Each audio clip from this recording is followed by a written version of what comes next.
Leading is an important skill for riders, horses, and mules. But before we can lead, first we have to put a halter on the critter, and then we have to attach a lead rope to that halter. Here's 6 different ways to do so. Hi, I'm Robert, and this is Coco from Team Trailmeister. And here's a trail tip to help keep you safe on the trail and in camp. If you would, please do Coco a favor and click on that like button down below. She'd sure appreciate it. The way that we connect our lead to a rope halter is important. We want something that's going to be easy to connect to, but also easy to unconnect whenever we want. Here's a few different ways. The loop-to-loop method. I like leads like this yacht braid model from Weaver Leather because a lot of them already have an eye loop spliced in. It makes connecting and disconnecting easy peasy. Thread the end through the loop.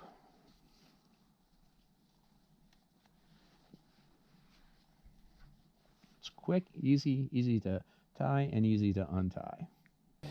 If your lead doesn't have a loop, you're in luck because leads without loops are generally much less expensive, and 2, the knots are super easy to tie.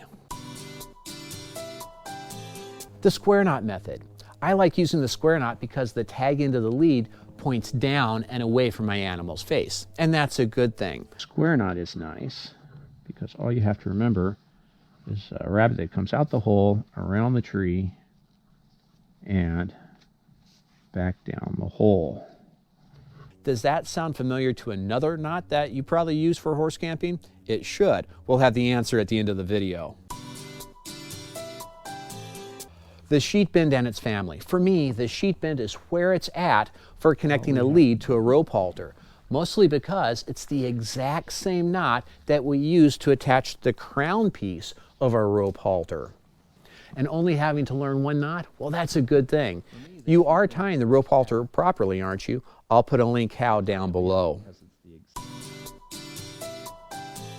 The double sheet bend. If you want a little more heft to the knot or want to be doubly sure it won't come undone, you can wrap the lead around the loop one more time before you tuck it under. Simply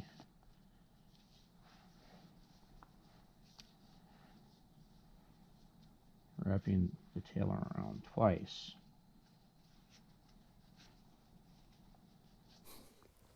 I've heard of more than one clinician claim that this is the knot, and one has even named it after himself. I don't have that big of an ego, and by the way, you can find the double sheet bend described in a book that was printed in 1774. The halter hitch. Want a quick release version of the sheet bend? Tie it in the bite. Do you want a quick release? Then use the halter hitch, which is a sheet bend tied with a bite. I don't like this because it adds a lot of bulk, but boy, she comes undone in a jiffy.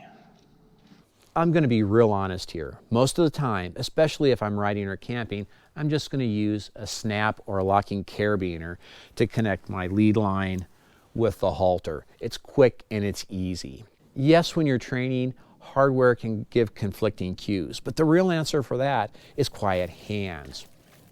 My biggest reason for not using hardware is that any hardware is going to be the weak point of the connection. No matter what type of snap, clip, or carabiner you use, it can fail or you can lose it. That's the reason why it's a good idea to know how to tie your lead onto your halter.